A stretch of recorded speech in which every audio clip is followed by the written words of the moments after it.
Ladies and gentlemen, welcome back to The Smiths. You're listening to bonus episodes. This is your host, Ryan Warner. Folks, let me first start by saying thank you for everyone who listened to The Smiths. It's been just incredibly well received, and I can't tell you how thankful I am. If you haven't listened to the first 7 episodes of The Smiths, stop what you're doing and do not listen to this interview. This kind of gives away a lot of it because it's the raw interview with John Smith. This was recorded in August, and it's uncut. I wanted to drop it here for you folks to listen to. But please, if you haven't listened to the first 7 episodes of the audio documentary, listen to those before you listen to this. And without further ado, please enjoy this interview with John Smith. Iconic wrestling coach Dan Gable once said, "Pain is nothing compared to what it feels like to quit. Give everything you've got today, for tomorrow may never come."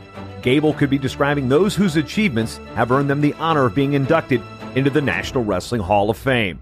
Etched in stone, the stories of wrestling's legends will take you inside the lives of over 200 of the greatest wrestlers in history as they share their never-before-told stories about their trials, tribulations, and triumphs.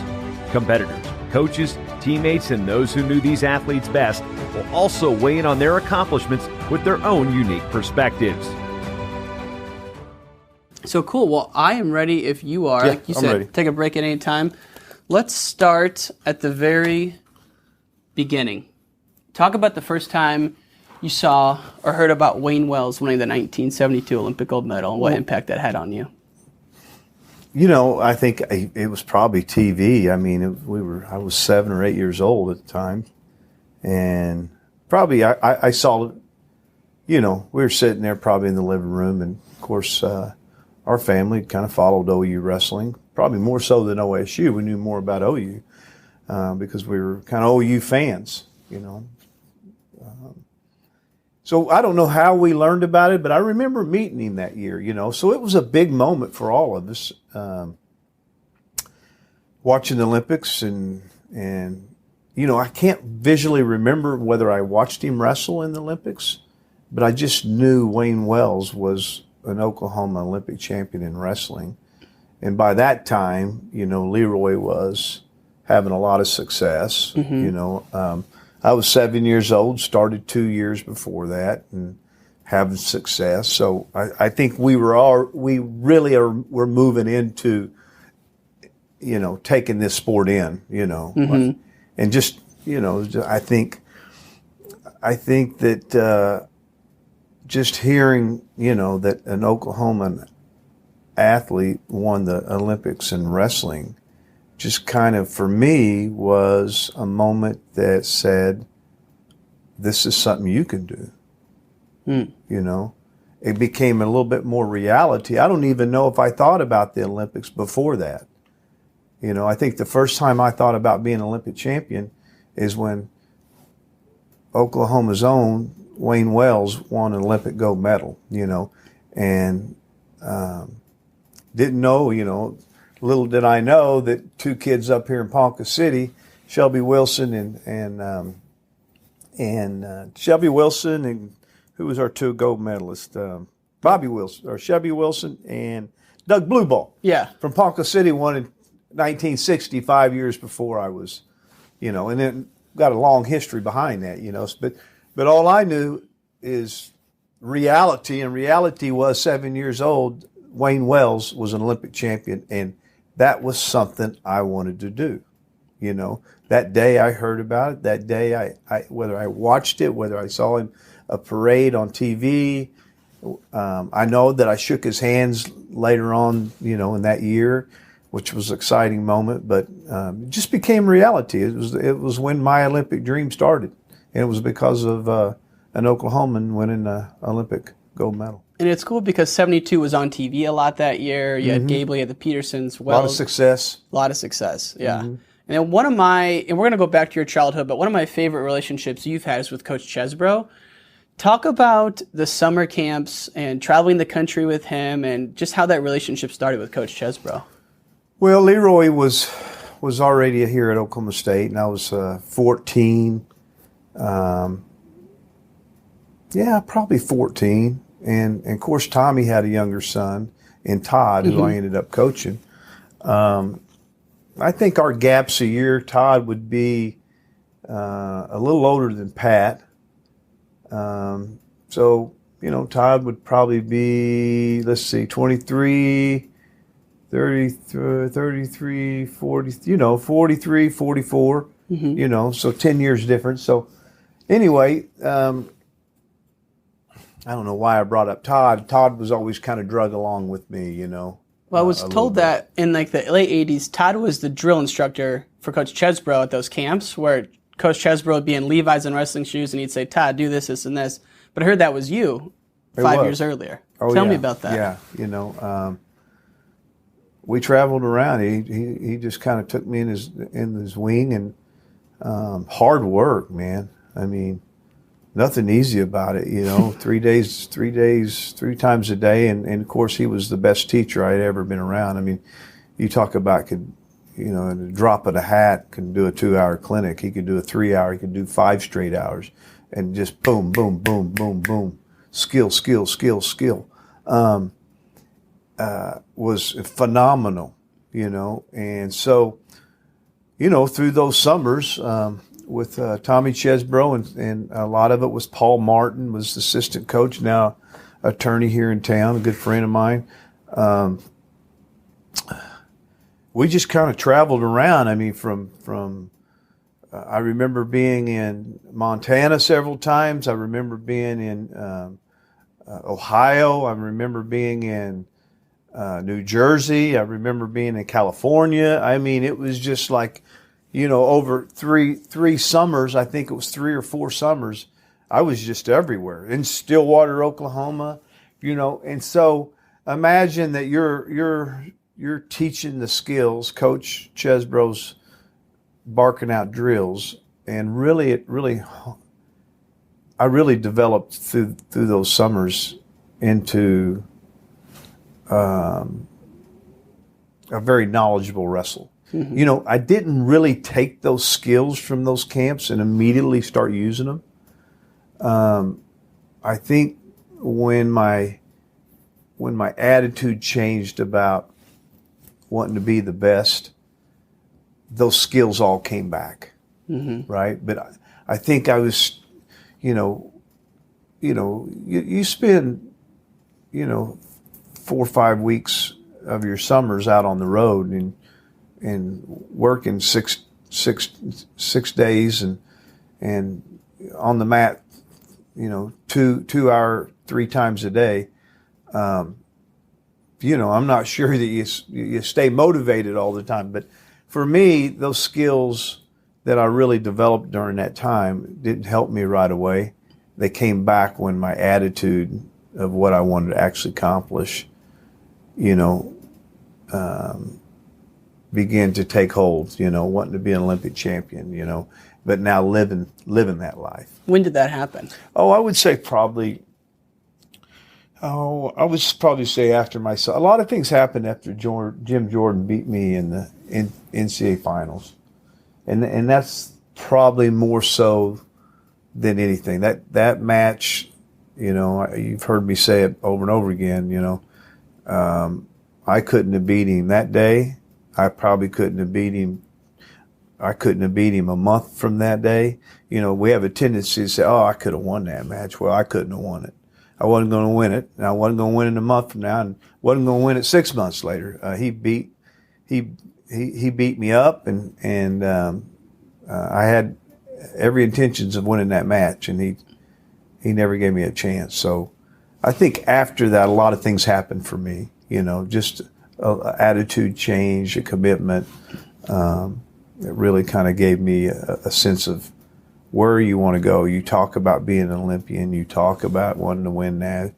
You're a talker rather than a doer. And so, although I worked, but not at the level that people need to work if you're going to have goals. And, hey, you want to win nationals? Well, you got to go through guys like Jordan to do it. Well, you're not there. I wasn't sure if that was a turning point or if 1984, that nationals was a bigger turning point. Because I know that was heartbreaking as well. But you would say the Jordan one was more of a turning point in your career? No question. Okay. Yeah. So let's go back to your freshman year, then we'll catch back up to that. 1984 Iowa Duel, one of my favorite stories to learn about and hear about. You know, Gable was coming in. They'd won 6 straight.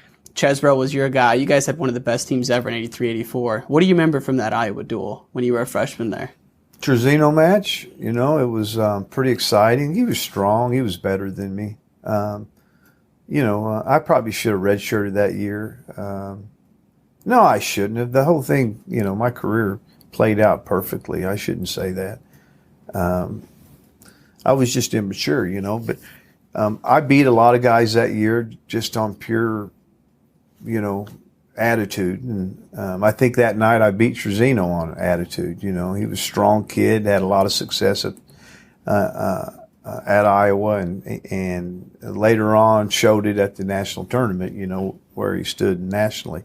For me, that was one of those moments in your life that you're going, oh my gosh, I don't know if I've ever been that excited. You know, here you are, you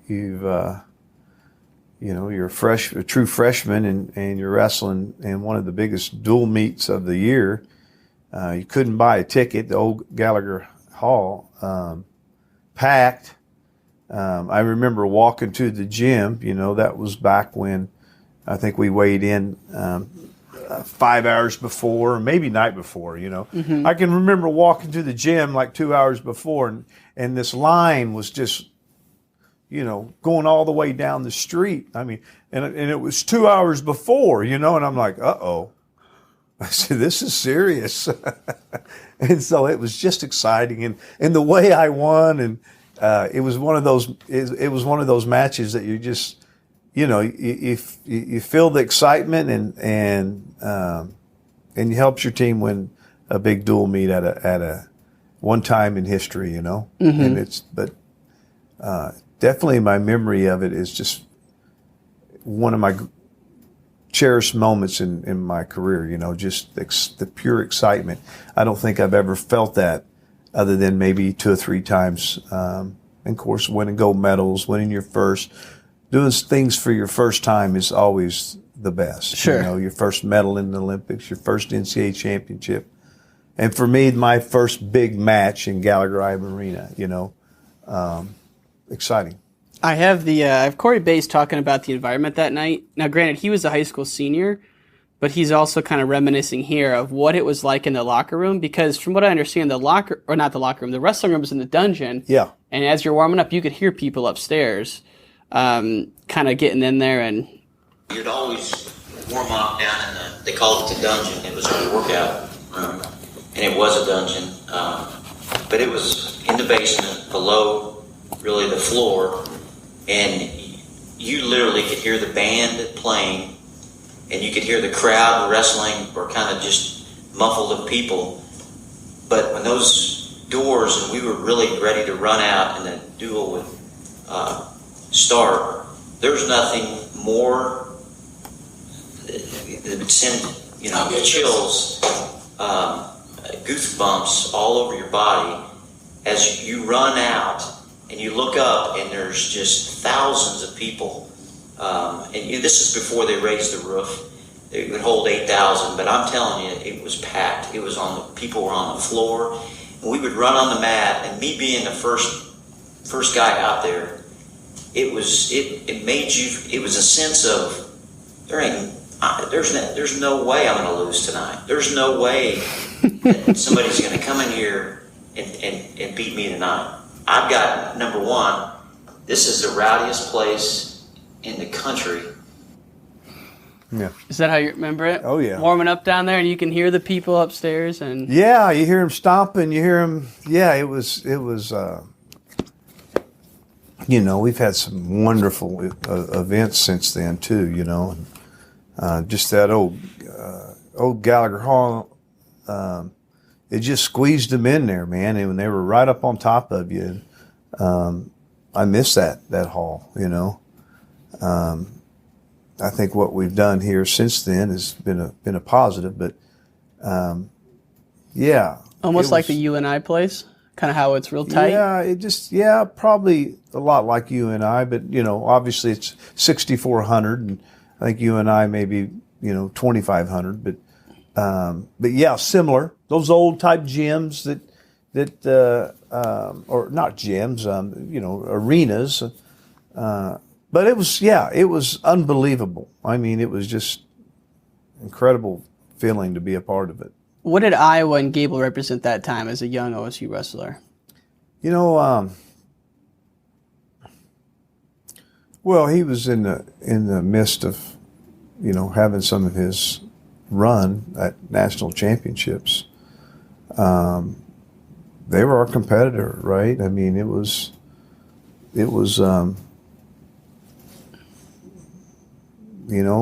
Chesbro was in the midst of, not making it through the season. I mean, not in the midst of maybe losing his job, so it became very serious, things were serious, and there isn't any question that Iowa and Oklahoma State at that time was heated battles for a lot of reasons, not just the outcome of the score, So, for recruiting, for a lot of things. So, the atmosphere was very intense, right? Mm-hmm. And didn't care for each other. Maybe still a little bit that now. There's a level of respect, but caring about each other, probably not. Yeah. And how aware were you that the ultimatum that Myron had put on Tommy that year, if he didn't win, he was out? Was that known among the team at that time, or did that only come out after? No, and I didn't. Yeah, just a stupid scenario. I was going to ask you why was he? I mean, I know why he was let go, but what the heck happened? Undefeated 2 years in a row, coach of the year. Why was he let go? Well, I think that we overperformed. To tell you the truth, I mean, I think people recognize that. That OSU and a lot of people, we take dual meets serious. So, you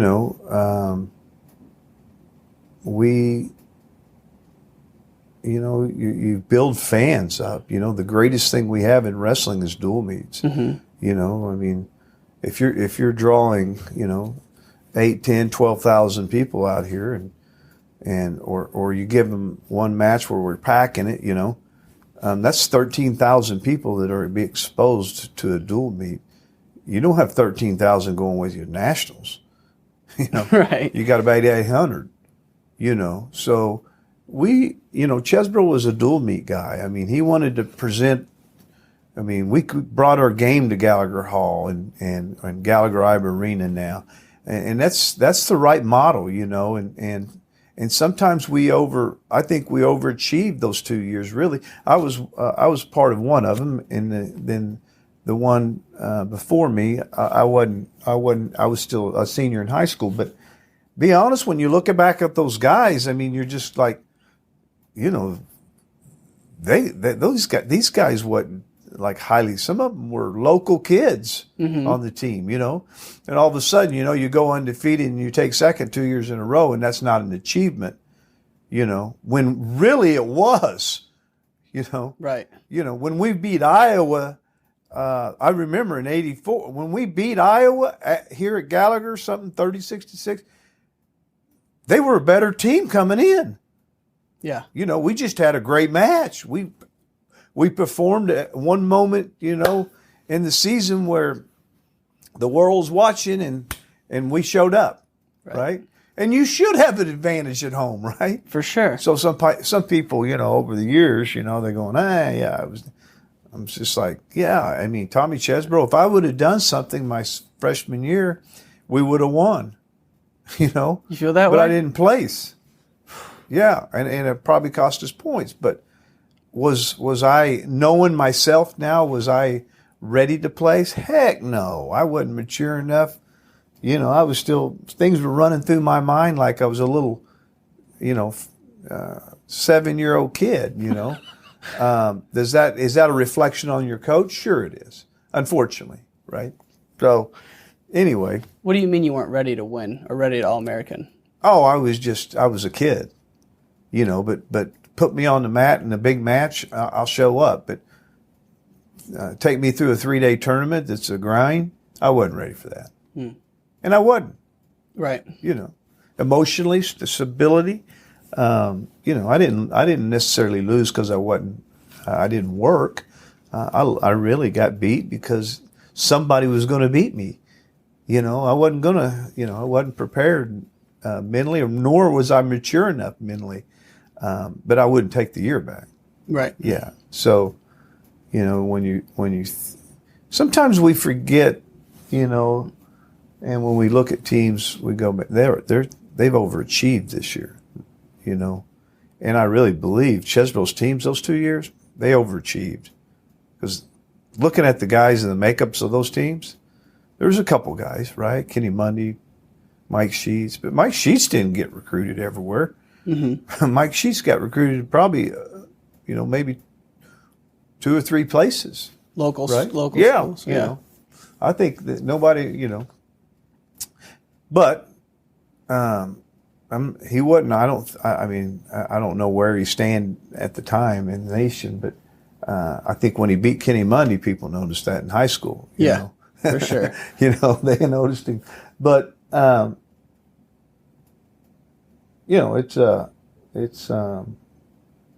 was an interesting time, and definitely bad decisions were made that took us years to recuperate.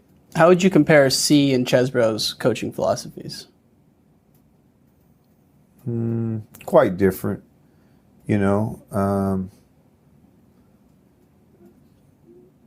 Joe C really brought a level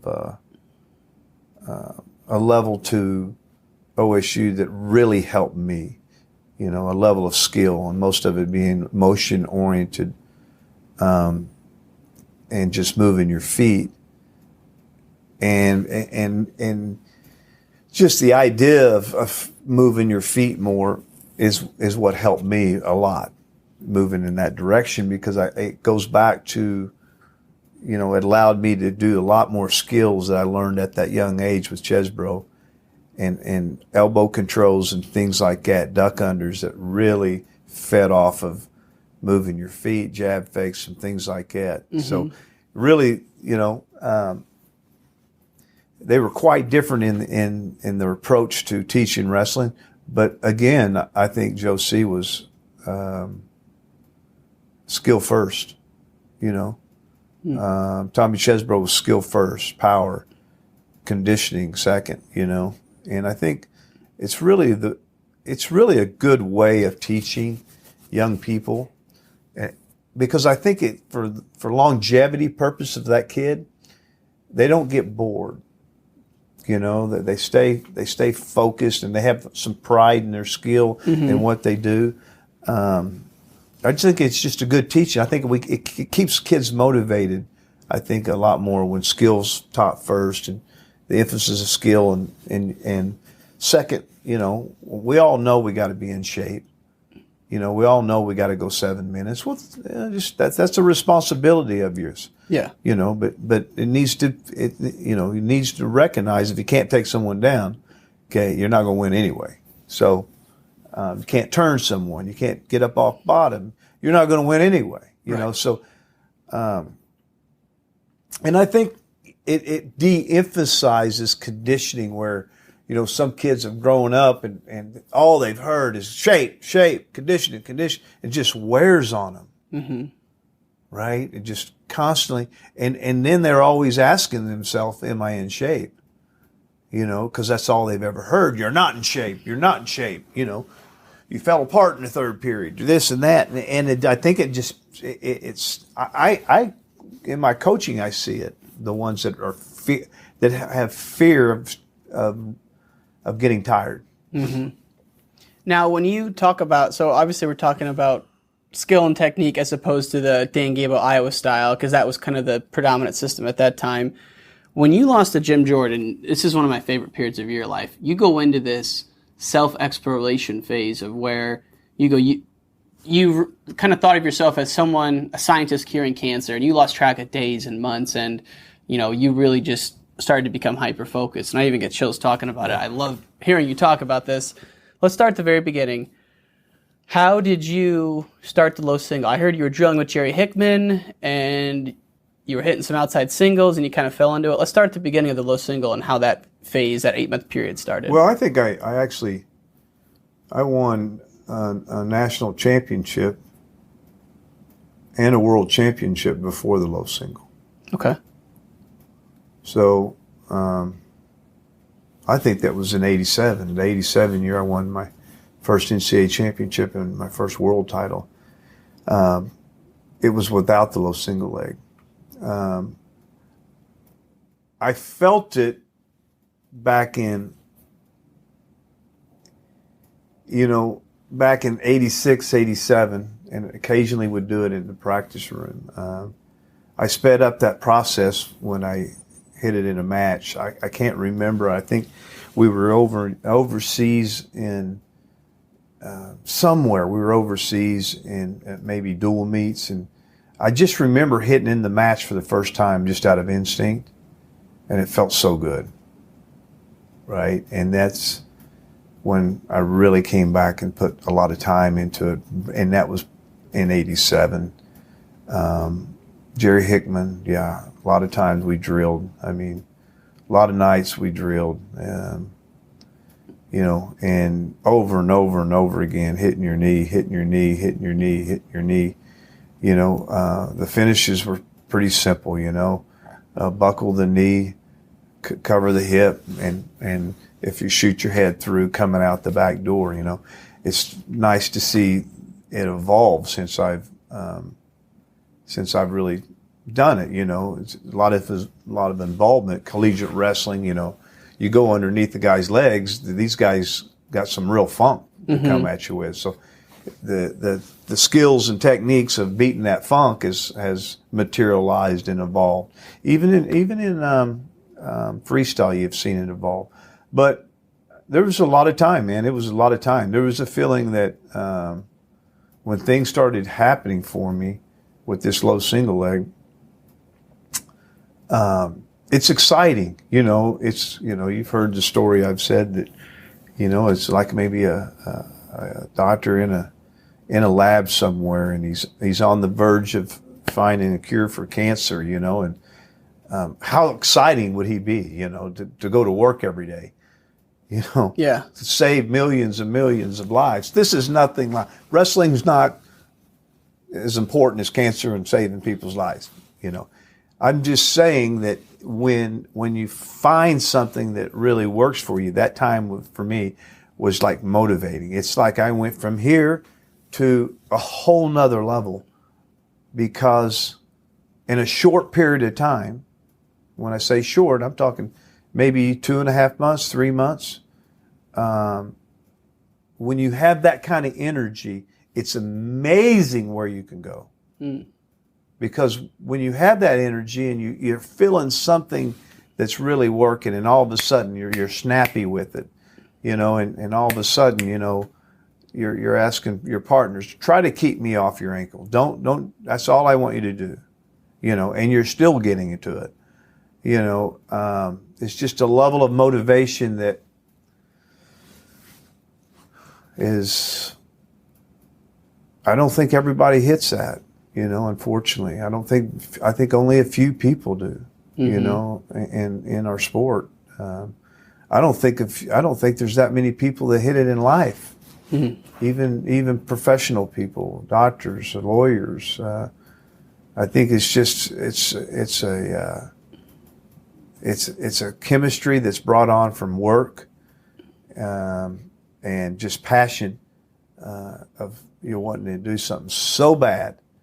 And through that experience, you can find things will evolve, and what evolved from that experience is a low single leg that I dominated with, and allowed me to hit alternative shots with much easier. Made my high crotch much easier to hit off the elbow. And because they're defending the low single leg. And then they weren't ready for that snap either. You had a nasty snap. Duck unders or, From there, of course. Here's what LeRoy talking about the first time you were able to get the best of them. And this is kind of, to me, one of the unveilings of the low single before you went out and tested it on the world. This is like a 20-second clip here. The interesting story comes out much later in the 80s when he's in college. And he's, he's in that sophomore, junior year where he's about to take a huge step in his development. And we're wrestling in a workout room in the basement. He's starting to master the low single. Now, he couldn't take me down, hardly, up to that point. But then he started about that point, mastering that low single. And I couldn't stop it. And he was all of a sudden on top of me, and I didn't want him on top of me. Now, up until that point, he couldn't get on top of me. He couldn't take me down. And, but then he did. And then he started trying to get rough with me. I'll never forget, giving me elbows and trying to, work my head over and giving it back to me. Yeah, I did try to give it back to him. LeRoy was mean, man. He was a mean guy to me. Yeah? Oh, yeah. Tell me about it. Well, you grow up and you're 7 years younger, and I was the next boy. Of course, we have 10 in our family, 6 girls and 4 boys. And so, my dad, my mom, my oldest sister, and then LeRoy, and then they had 5 girls in a row, and so, and then I was born. But anyway, you grow up in wrestling and you have an older brother that's 7 years older than you. It's not good. You're having to do things that you're not really ready for. And of course, he was rough, and I remember working out with him when he was training for 1984 Olympics, and him screaming at me because I wasn't working hard enough, and I guess 84, 94, let's see, how old would I be in 84? You were a freshman in college? Yeah, well, I'd be, 65, 75, 19 years old. And he's at the pinnacle of his 18, 19, yeah. Wrestling. Yeah. Yeah, and I wasn't ready for him.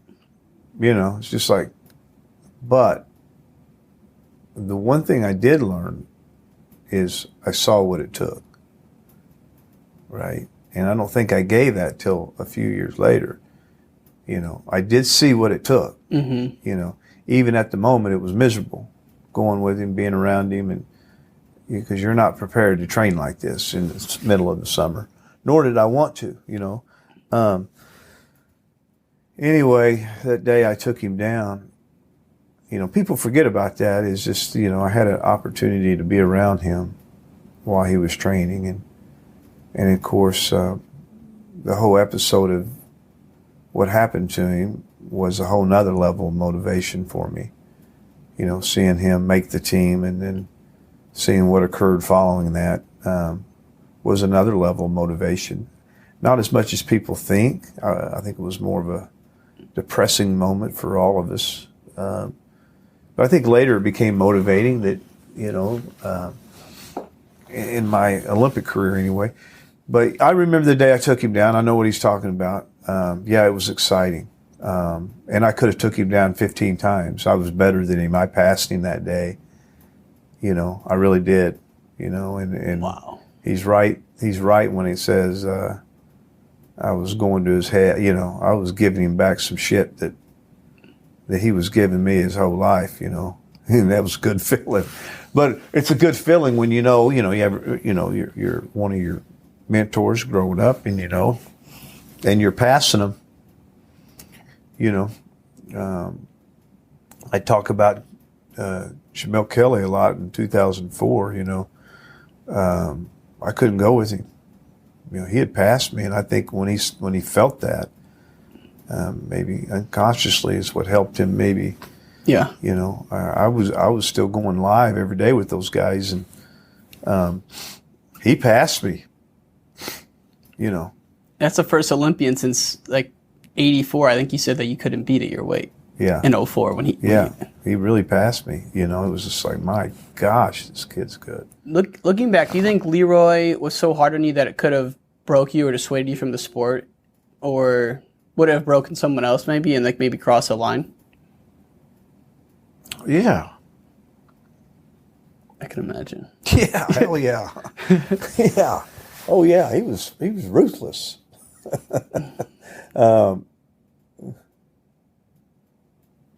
You know, I mean, but it was just, but it was, you know, remember, you know, that those moments probably came when he was 18 through 24, you know, pretty serious time. Intense, developed some intensity, you know, going through your college career, maybe not having success, wanting more, you know. I'm sure that there's some real horror stories about me and some of my workout partners, you know. There's some, you know, if there's anything I regret is maybe not thanking them enough, you know, rather than just getting the heck beat out of them on a daily basis. So I just think it's the moment in time you're in your sport, and for me, I was around LeRoy a lot when, you know, at the ages of, you know, 10 through 14, and that was kind of his, maybe even older, you know, probably more like 12 through 18 was pretty serious times for him. Yeah. Yeah.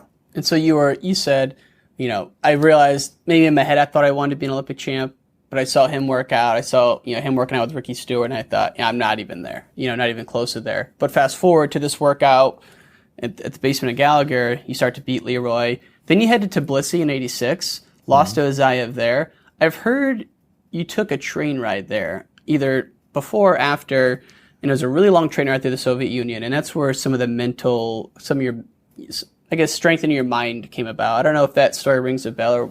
You know, I just, you know, I think anytime you get beat, you know, and you're, you know, you're thinking, you know, where am I going to go with this? What am I going to do? You know, and it was a train ride. You know, I remember going, and you know, I just think things go through your mind. Like, you know, you talk about wanting to be an Olympian. Somebody needs to tell me something. You know, how am I going to do this? I want to do it. You know, well, nobody can tell you how to do that. You know, right. I can take you and help you develop in college and turn you into an All-American and maybe even a national champion if I can get it. But that level, you know, that's going to have to come from within. Can't really teach you all that. I mean, that's a whole nother level when you're dealing with people that are very highly motivated across this world. You know, and you may have one or two guys that are highly motivated at your weight within the U.S., right? Maybe more, 4 or 5. But that phone ain't gonna bother anything, is it? We're good now, though. Yeah, okay.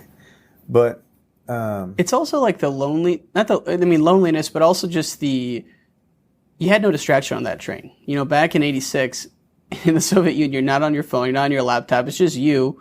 You're kind of within your thoughts, and you're kind of running, this is all running through your mind as you're on this train. Well, my biggest impression, you know, I think was, how are you ever going to be as good as some of these guys, and you have absolutely no idea how they're living. And I saw the way they lived. And I'm like, these dudes are tough. I don't know what tough is. You know, and I'm not tough on the mat, tough of how they lived. Mm-hmm. I mean, I saw the Soviet Union. I saw Tashkent, you know, that's where, down south. I mean, I saw some places that just like, my goodness, how are you going to beat these guys? You know, and it was kind of a lonely ride, you know. It's just like, you know, you might beat some of them, but my gosh, how are you going to beat their better ones? I mean, these guys are living tough. Yeah. You know. We got it good. It was just like, you know, but I never let go of that hope, you know, and I just kind of, those moments in time, I think they build up in you, and through your work habits and through your training, you don't let those things disappear. You know, I don't think throughout the rest of my career, that image of Tashkent, when I went to Tashkent or Kiev or where the other places, that image never left me the whole time. Like, don't ever underestimate what you're getting ready to hit. These dudes are tough. Yeah. You know, and what they get, if they win, maybe not much to me, but it's everything to them and their families, and respect that. So what I drew out of Russia that year was no question the respect of how tough they have it. Yeah. And how rough it was. And these dudes were hard. I mean, hard people. For sure. You know, cold. Not a lot of heat. I'll never forget that Tbilisi tournament and how cold it was in that gym. I'm like, this is a joke. You know, and everybody's complaining, and I was one of them with it. And when I walked out of there, I'm like, well, that's why you lost. You're complaining. You're worried about how cold it is. You know, but it just instilled some things in me that, you know, I talk about running in Gallagher, you know, and why I did it, you know. You know, the Soviets at the time, and the Russians, Soviets at the time, motivated all of us, because you're going to need to beat one of them somewhere down the road if you're ever going to win something, you know. So, what time would you run at Gallagher? Late, anywhere from 11 o'clock to 2 in the morning. And were you already asleep and then woke up, or you just a night lot out? of times sometimes I'd never went to bed and just went. Sometimes I was asleep and would wake up and go. You know, it wasn't like every night though. You know, it was, I can't remember really. I mean, all I can remember is that whether I was running stairs or going through stance and motion, it was that extra time alone, quiet, nobody else is doing anything, you know. I don't know, it just helps you feel like you deserve something, right? It seems like you kind of felt like they already had a handicap on you because they're living in this incredibly rough environment. Yeah. United States were very fortunate. You could never replicate that, so you had to do something to get yourself an edge. And something to get an edge, you know. And of course, when we're complaining about them, you know, doing drugs and you know, steroids, I've heard that the whole life. I'm like, you know, to me, I said, well, that's something I got to beat too, you know, if it's happening. I mean, right. I think. But I heard it from some reliable people, you know, on my teams, like, you know, whatever. Got to do it. Yeah, I mean, whatever. If they're not getting caught, what happens? You know. Right. So do they beat you? No, I still got to beat them. Right. You know. And so I never let those type of things ever really affect me or come into my mind. And so, you know, that's the kind of the strength that I think, doing some things that are a little bit unusual, unorthodox, you do them for a long period of time, you just start to feel things that, you know, you don't worry about things anymore, you know. It's just starts feeling, you know, I deserve good things. And I'm going to go out and I'm going to perform. And if somebody's going to beat me, they're going to beat me. I'm not going to beat myself, you know. Now, the few matches I did lose, it was because I was over aggressive. But you know what? I had a coach tell me, you know, you're too over aggressive. And I thought, you don't know wrestling. right? That's like core to your belief of wrestling. It's just an attack style. Just, I thought, you know very little about wrestling. I didn't say that to him, but I'm thinking that. I'm like, you don't know me very well. You know, maybe that's works with, I mean, that's, I got to learn how to be aggressive without making mistakes, as much as I can. I got to take shots. I have to, when I felt Sarkisian, I knew, man, either I never stopped moving my feet, or you're in trouble. How strong was that dude? He was strong. I mean, strong. You look so big. But I avoided the contact and was able to, get in on legs. They're not so strong when you get in on legs, right? And I've wrestled a few guys like that. I think, my wrestling really evolved from '87 when I won my first one at the end. It really evolved. I became a lot better wrestler. I mean, you look at the '87 and especially look at '86 Goodwill, which is one of my favorite tournaments. Yeah. To me, I thought that would be, and I'm looking at that was a Saif. That was Azayev, right? But that was a big one because he beat you at Tbilisi 6 months prior, and you see some low single in that match a little bit.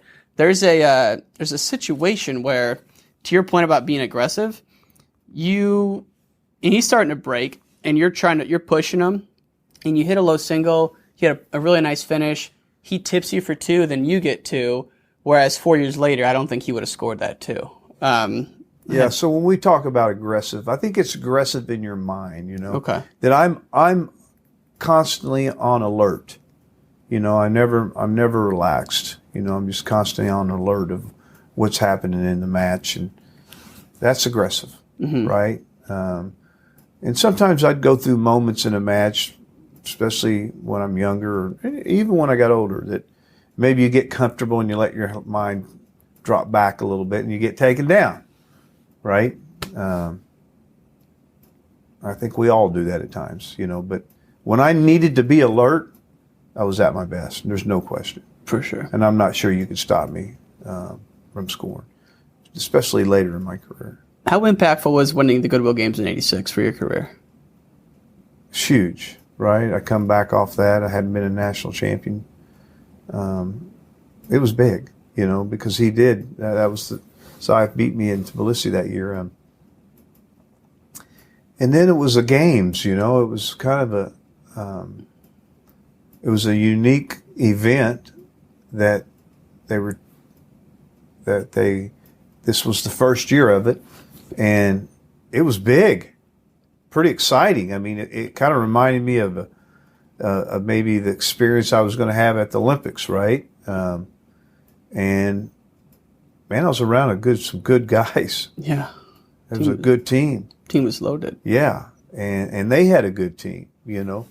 They didn't lose a match the entire tournament. Yeah, until you beat Azayev. Yeah. I was like, hard. Yeah, they were unreal, and I just want to pull just this. a big win. I was excited, and I really wrestled over my head. I mean, I wrestled. We talked a little bit about those teams and Chesbro's teams performing at an unbelievable level.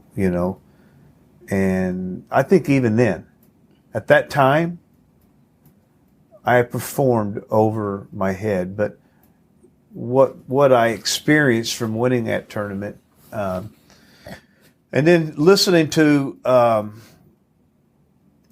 Coach Gable's remarks and listening to some of my teammates' remarks really fired me up. Like saying, hey, you're good.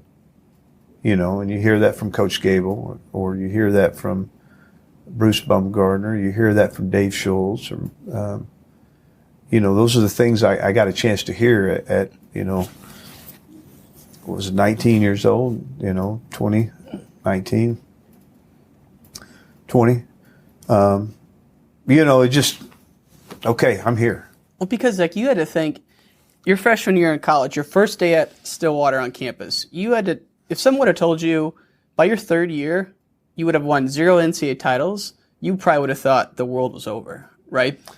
Yeah, but what I did realize, yeah, But the absolutely, no question, because I came in and you got high hopes just like everyone, and you're like, I'm going to make an Olympic team, I'm going to do this, I'm going to do that, and it's just like,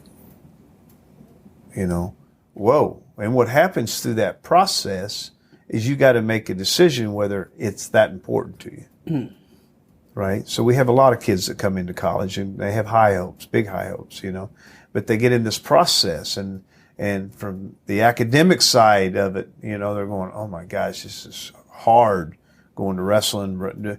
And all of a sudden things start to change, and I go from wanting to be a national champion to I'll take being an All-American, right? Yeah. They start settling for less. Start negotiating with yourself. Most. That's not a bad thing because they just haven't experienced the grind of college, So, yeah, 3 years in, not winning anything. If you'd have told me at 17 years old when I stepped on campus, I'd have went, oh my gosh, you're kidding me, But you find out in that process, oh, I'm not there. You shut up, quit talking trash, and go to work. Yeah. If you want some of these things, then go to work and hold on to your goals during the rough times. So the Goodwill was kind of like that, though. No question, man. When I walked out of there, man, I was, and some comments I heard from teammates, and of course Coach Gable at the time made some comments to me that were motivating, and you just got a chance to take a run at things when you have those matches that kind of take you over that edge, and that was one that took me over the edge. For sure. And now, a minor speed bump along the way, Gil Sanchez. I know you've told the story. I'm going to ask you to tell a little bit of it again. Well, 86, because you wrestled him November of 86. That was in 87, wasn't it? 86, 87. Yeah. The Lincoln Duel was in November of 86. Okay. So like 6 months. So you're king of the world, poster child for wrestling, coming back from the red shirt. You just smoked. Not a world champion yet. Not a world champion yet, but you beat Azaev, who was a world champ that year. And Gil Sanchez, Mark's coach at Nebraska. What do you remember about the first match? Well, just underestimated him completely, right? I mean, did not approach the match like I was going to be in a battle, and I mean, he just beat me up, in all there. And I think he took me down more than I took him down. I think that happened. It wasn't just on the mat, although he did turn me with cheap tilts and things I wasn't prepared for.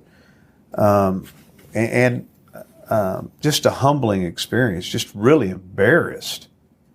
I don't think I was even mad. I think I was just embarrassed. And again, another learning lesson, for me was what occurred. I can't remember if it was a couple days later, or a week later, or when. 2 days later. Was it 2 days later? So you were in Thursday in Lincoln? I'm glad somebody told me that because I never looked. Omaha Open was on Saturday. You wrestled Lincoln on Thursday. Yeah. And so I wouldn't go. I was going there. I was chasing him. I have to regain my spirit. And so you lose the duel. Yeah, I lost the duel, and of course I jumped in a car. I don't know if it was Hickman and I just went over or who we went with, But I'd be interested to kind of look and see who was in the tournament from Oklahoma State.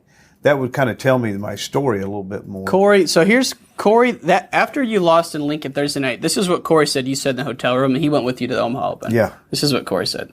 Gotcha. And I remember. I mean, you said, Corey, I'm never going to let that happen ever again. You said, from this day forward, I'm not going to win a match by 1 or 2 points. I'm going to dominate people. I'm going to just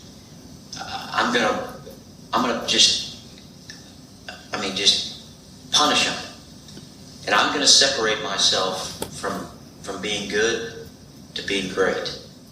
And he said this will never happen again. So that's in the hotel room that night, you know. Yeah. And that had to be. You know, I'm glad I heard that. You know, I mean, Corey and I were, you know, you don't talk about it those times very often, you know, and but what I did learn about that was don't ever not give people respect. And when I went over to Lincoln and wrestled him again and beat him by a couple points, I think it was, I'm like, this guy's good. He's real good. What makes you think that he's not as good as Saif in this style or someone else, right? And it humbled me real quickly. You know, he was legitimate. I mean, I went over there motivated, highly motivated, like this is not happening. This is bullshit, you know. Get your ass ready to go. And this dude punched me back over there in Omaha. And when I walked off that mat, it took everything I had to beat him, right? Everything. And again, I will say this, is he was that good, number one. And number two, I neglected top and bottom, preparing for top and bottom and what it was going to take. I forgot how hard over a year, how hard wrestling was in folk style. That was my mistake. Mm-hmm. Because as the season went on, you had a chance to see a couple more matches between he and I. Mm-hmm. And I started to get my feel of folk style wrestling back. Yeah. You know, and still he was tough. He was tough in the conference meet. And I know the score was big and the nationals was big, but it was a couple scenarios that threw that match, both times we wrestled, a couple scenarios that threw that match wide open for me, you know. He said that. I didn't know if he was talking shit or not, but he did say that. He's like nationals, forget about the nationals. The Big 12s, he's like, it was more lopsided than it looked, but we were still scrapping. Oh yeah, no question. That was a hard match. Hard match. Heck yeah. Yeah. And the same thing at nationals, I out-scrambled him, and when you out-scramble someone, even today, likely it turns into back points. You know, and that's what happened. But those were tough. Those were four of the toughest matches, you know, in my life. And we wrestled 4 times that year. Yeah. He said the Omaha Open back then was like 80-man brackets. Yeah, it was huge. And you had, that year for some reason, you had to be done by 6. So you guys wrestled at 5:30. Yeah. And he said the whole arena stopped and kind of put all eyes on you. Yeah. And it was you and a couple of red shirts were there. Yeah. And this is him talking about it. Then we'll talk about 88, and then we're out of here. I also love that Kathy was mad at Mark for coaching him too hard. We wrestled like back. I mean, it was like one of my buddies was in the wrestle bags. He was on match 15, and he like seized up. They were huge, no bars, no holds. Just everybody's going to the end. And like I said, we wrestled by about 5:30, and it's funny. One of my childhood workout partners from the Cheyenne Wrestling Club was wrestling from Wyoming. He just told me this story this summer. He goes, yeah, we were there. And I'm like, when did you come in time? He goes, you were busy. And so I guess he tells me that when we're wrestling, the whole gym shuts down. No matches are running. Nobody's going anywhere, and everybody piles around. I didn't know. Like I said, I didn't remember any of this. He goes, yeah, the whole tournament. He goes, I've never seen it, but the whole tournament shut down for your guys. Pretty sweet. Yeah, it was fun. You know, I don't remember that, but I do remember as the match was going on. I mean, prior to the match, just the people that are looking at you. I remember they're just looking at me, you know, and sometimes I never noticed it until then. Just like everybody's looking at you. I'm over there warming up, and I don't know why, but just felt like everybody was looking at me, you know, just like, what's going on? You know, well, this match is getting ready to happen, and I didn't figure it out. You know, I was just kind of in my own world. Like, does anybody? You know, you're at an open tournament. Does anybody care about, you know, what's happening in an open tournament. You just want to get matches in. Well, for me, it was the national tournament that night. Yeah. It was that personal to you? Oh yeah. Remember, I was embarrassed. Yeah. I didn't hurt. I wasn't mad. I was embarrassed, and that was the wrong thing to feel. The whole experience of even telling Corey that night, you kind of knew where I was at. That was an embarrassing guy when he's saying that, when I'm saying that to him, But the whole experience of going and wrestling Gil again 2 days later and fighting my ass off to win by 2 points, listen, that's arrogant. I looked at myself as arrogant, like I didn't give this guy the respect he deserves. This guy is as good as anyone I've ever wrestled anywhere. And when you wrestle him again, it's going to be tougher now. This guy's got game. He wants to win a national title. What part of that you don't get, Right. And that's coming back from Omaha, and following that tournament. That's what I reminded myself is this guy's got game. Yeah. This guy's good, man. He may be better than Isaev, I love when someone's because a fighter folk like style, that. Yeah. He's better in folk style than Isaev is at freestyle. Wow. Pretty exciting. And especially since you thought you were going to go to the Omaha Open and put on a show for yourself. And yeah. And that's not what happened to me. I walked away from there like there was fear. Like, hey, you don't get don't get yourself together and get focused on the right things. You may not win a national championship this year. So, for me, that was more important, and, I skipped the world championships that year, and the main reason is I didn't want to go out of order. I just felt like I'm not ready to be a world champion because really winning an NCAA championship was way more important to me. Yeah. Why is that? Oh, I just felt like I'm going to get this opportunity in my career, if I build myself into that person, right? I only get 4 years at this, and winning an NCAA championship, listen, it is important. I mean, I value them as, I value my NCAA titles as much as I value my Olympic gold medals. It's hard. It's hard, right? I mean, we've got guys making Olympic teams. We got guys made world teams that didn't even win nationals. We got guys that won world medals that never won an NCAA championship. It's hard, and for that reason, it was just important for me to win this in order. I need to win a national championship.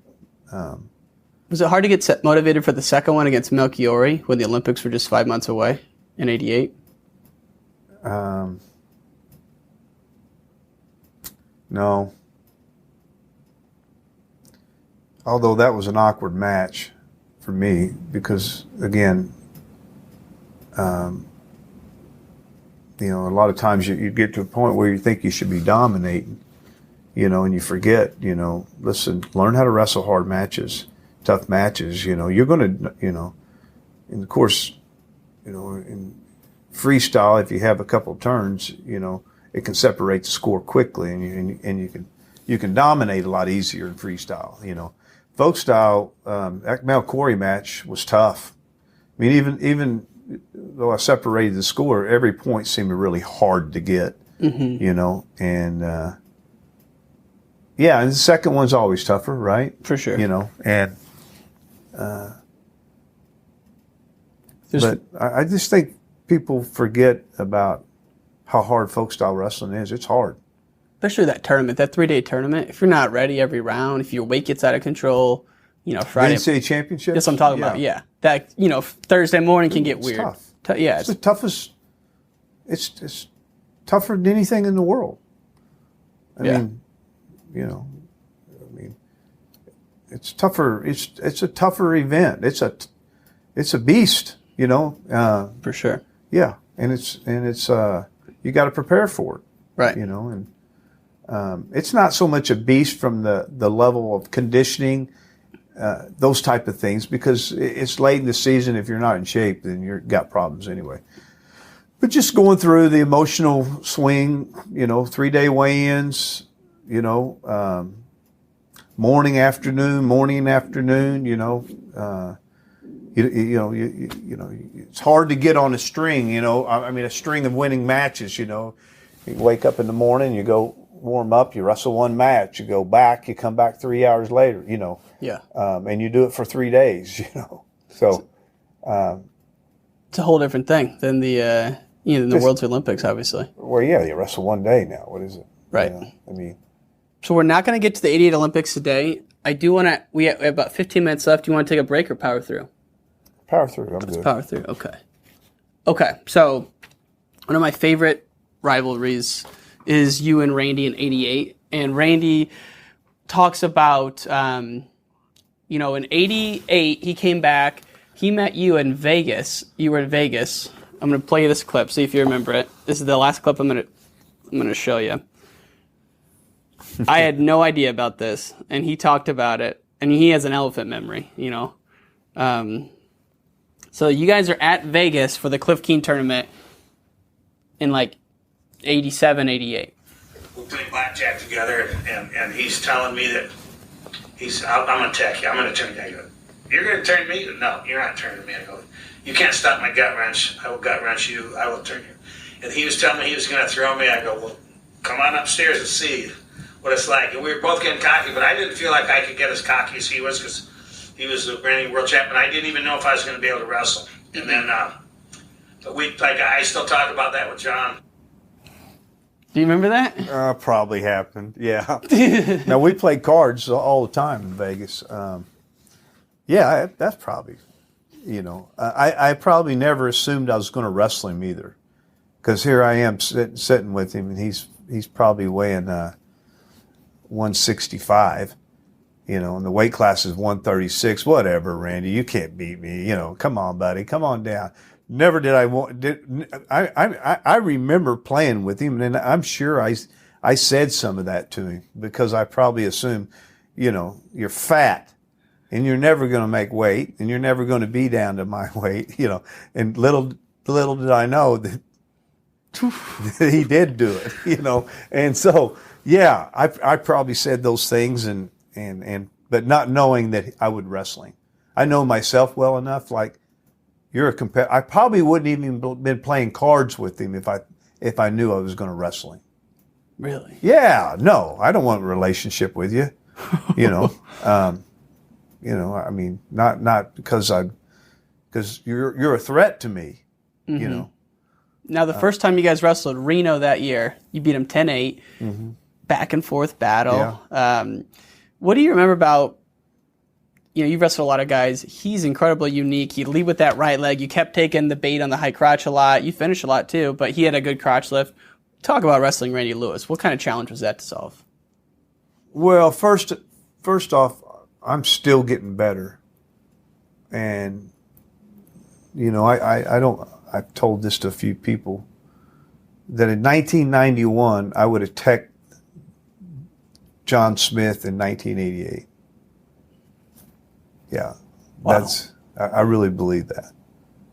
And the reason is because I had a lace that was as good as anyone's, right? I developed my leg lace, you know, and when I wrestled Randy, the low single leg was still being developed, and I don't really think I had a whole lot of turns, although I did turn him. Mm-hmm. You know, I think I turned him with a bar arm and put it to his back. Love that bar arm. Yeah. Tip it back. Yeah. You know, I was still developing, right? And I was stubborn. You know, it was almost like, he's not stopping my high crotch, you know. He's not stopping my high crotch. And that first match, or that match in Wichita. Topeka. When you got beat, yeah. Just an idiot. You know, what do you keep going back to it for, you stubborn son of a gun? You know, and he was, and it's the first time I walked away, you know, and learned another lesson. Listen, there's people better than you in certain positions. You better respect it. You know, and you know, I probably never thought of that before, right? Because I didn't look at myself that confident. Well, there was guys better than me, period, in a lot of positions. But as you're developing and as you're going through your career of building this intelligence so you can execute at a high level, I learned a lesson. There's people better than you in certain positions, right? And so that was something I did the rest of my life. I respected some people in positions and I avoided them. I can't believe you went to a bear hug in that match. Yeah, well, it's you know, again, you know, it's I've never seen you in a bear hug. It was like me wrestling, you know, Sarkisian 88, you know. I respected his power. Stay out of the tie-up with him. He will throw you around like a doll, you know. Mm-hmm. And so those matches with Randy helped me kind of build my mind of going, listen, you can win however you have to win, but respect people and respect the positions that they're really good in. And so that's what I learned from Randy. I mean, he kicked my ass almost every time I got in there. There was a couple times, like you said, I finished in some big matches, but for the most part, it was maybe he didn't flip me over like he did in Topeka, you know, flip me over 2 times, but he ended up out screaming me to a score. Yeah, and there's this incredible finish. I'm sure you've seen it a million times, but well, a lot of my high crotch finishes came from Randy. You know, the crackdowns, things like that. I got better and better with them because of him. Yeah. That was sweet. Crackdown. You know, and so a lot of those finishes, and so, you know, Randy was strong, you know, and when he grabbed a hold of you, you know, I wasn't prepared. As I watched this match, you know, you can tell I wasn't prepared to make contact. You know, just kind of working the outsides, right here. Oh my gosh, what are you thinking?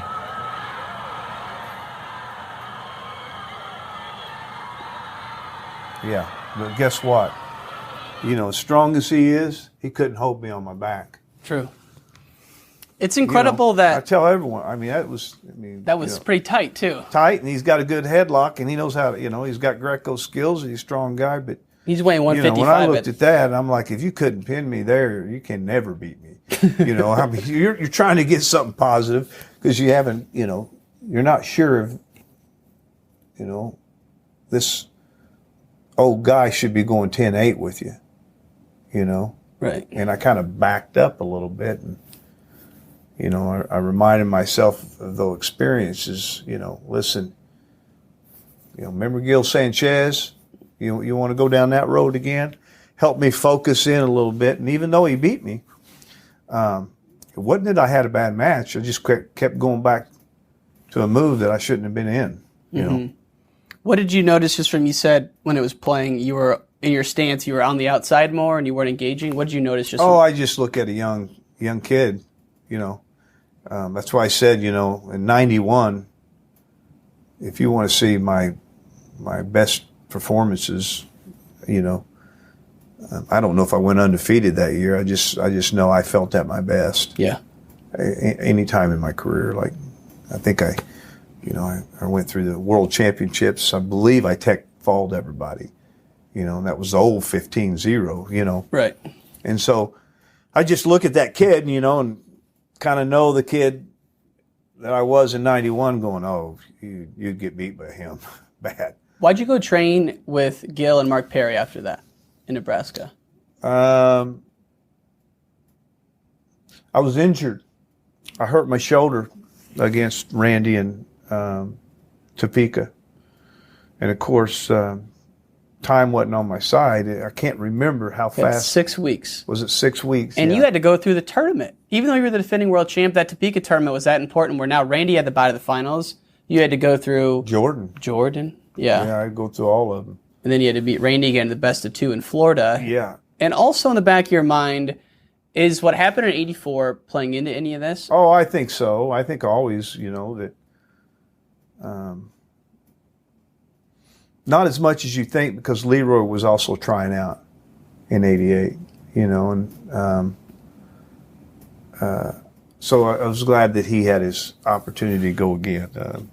But I think what affected me more in '84 is at the time and moment, and it became a little bit more personal to me later in my career after I was done, and still today it bothers me. Why was it doesn't bother LeRoy? No, it bothers me though.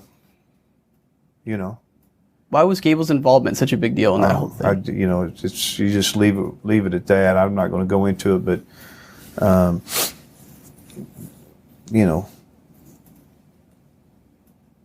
I've got my thoughts, and they're not very good. Just put it that way. Fair enough. Yeah. So in '88, it's on the back of your mind a little bit. You go train with Mark and Gil, and was that just getting healthy because they had some getting healthy? I was hurt. Yeah. And I needed to step away and look at things a little differently with this injury. It's the first time second time I really hurt my shoulder. And that Greg Randall match was the first time, right? Yeah. That was a big rivalry too. Big rivalry. And I just stepped away. It was a shocking moment for me, right? And you got to rethink about, you think here I am, and I'm going to be on top, and all of a sudden I'm thrown into a tournament and I'm injured, and I got 6 weeks, like you said, just going through that process. I'm now kind of reminding me, I got 6 weeks and I needed to get this shoulder healthy, and they had an Olympic-sized swimming pool up there, and we could get in it, and I went up there, got in it, spent some time there, and it wasn't a lot of time, but it was 4 or 5 days, maybe 6 or 7, to just get my shoulder back to a level of strength that I could start drilling again. Mm-hmm.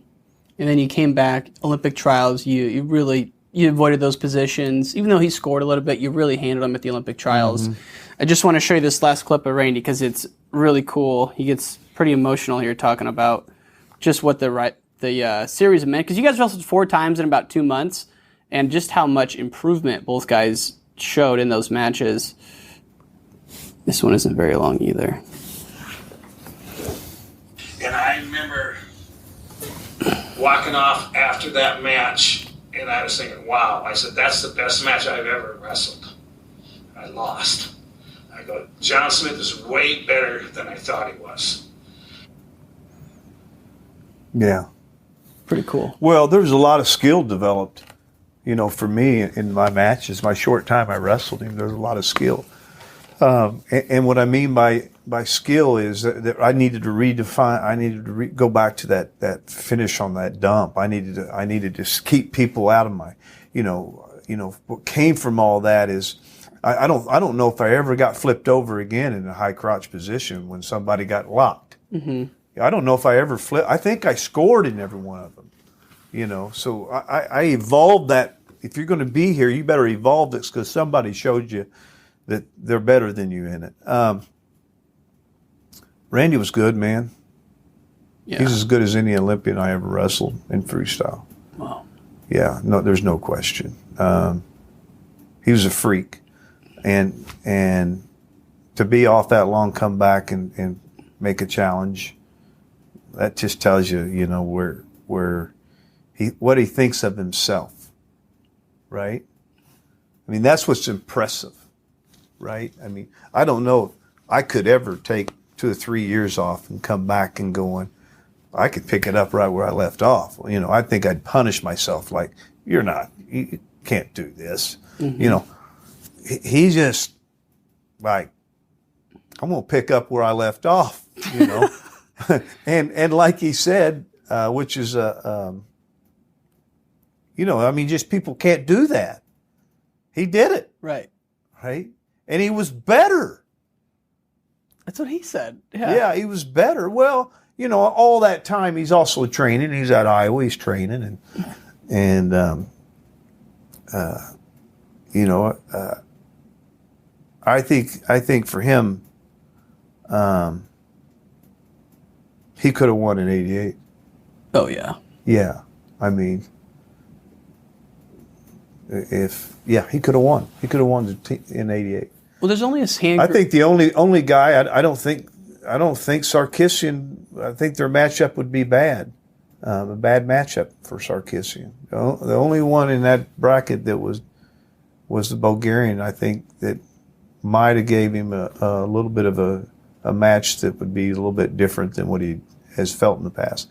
But I think they've wrestled. Randy actually beat him in '82, and the round ended. He came back because in '82 LeRoy was the guy, got hurt. But Randy goes up there again on like 1 day's notice, makes the finals of the World Championships, beats Shaterov in the semis, the Bulgarian.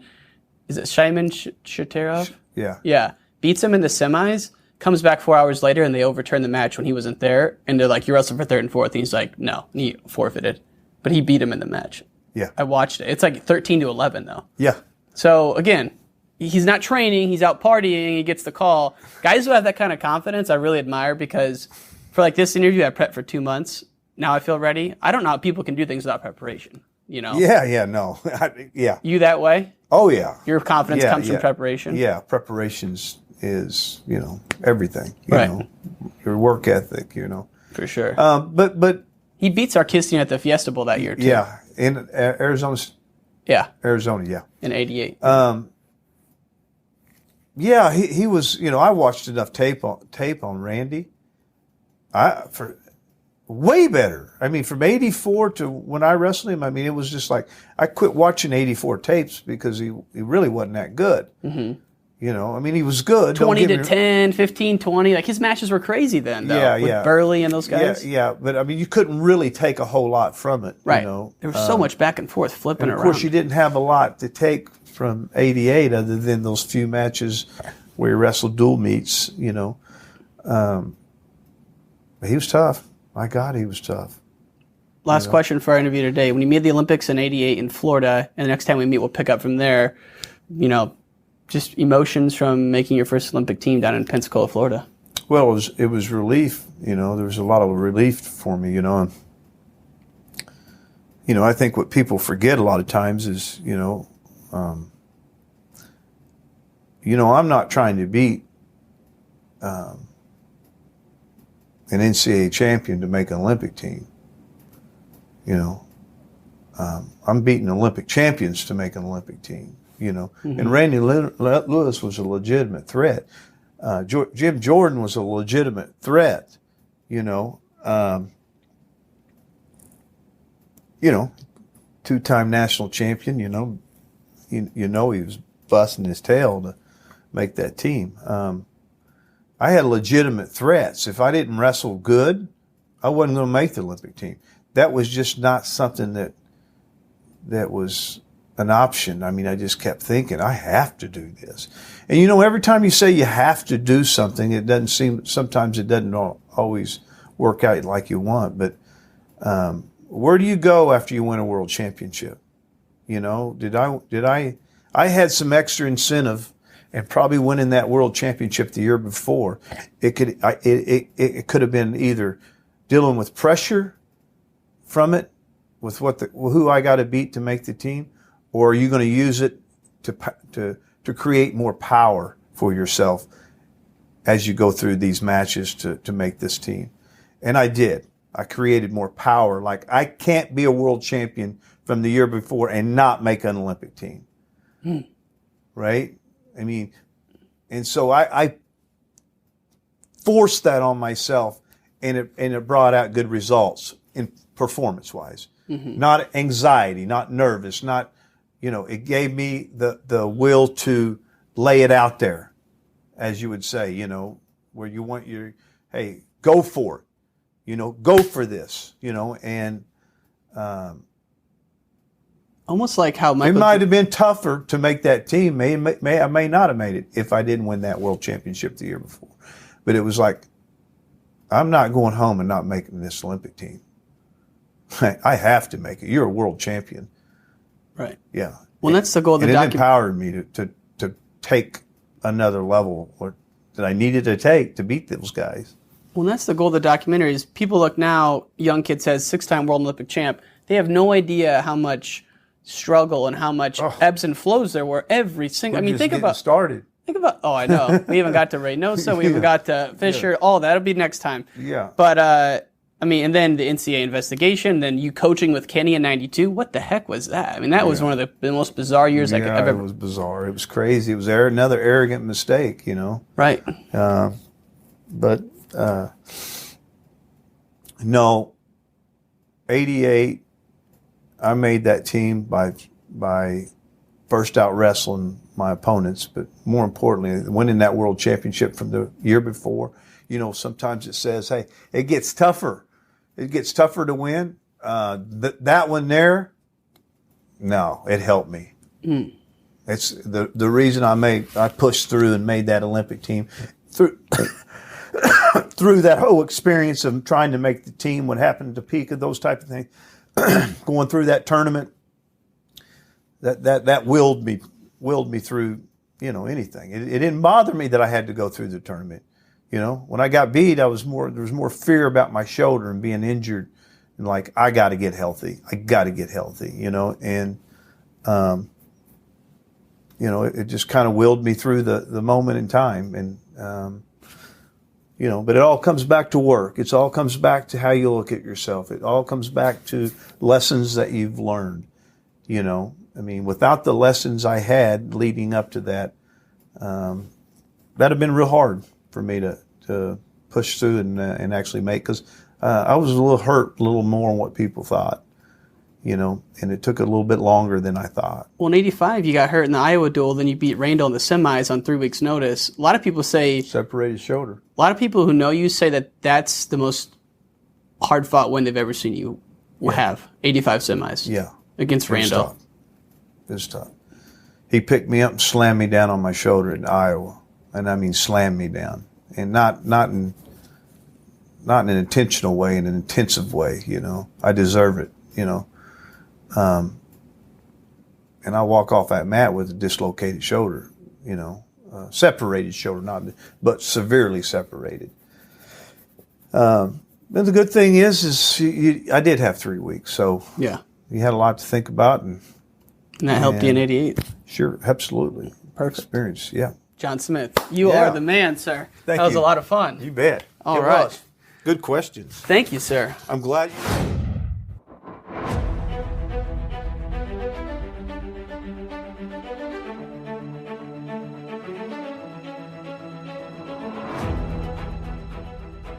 Hey guys, if you want to help us spread the word, please rate the episode and share it with your friends. The Smiths was written and directed by Ryan Warner. Executive producers include USA Wrestling and the National Wrestling Hall of Fame. A special thank you to the entire Smith family, Rich Bender and LeRoy Smith.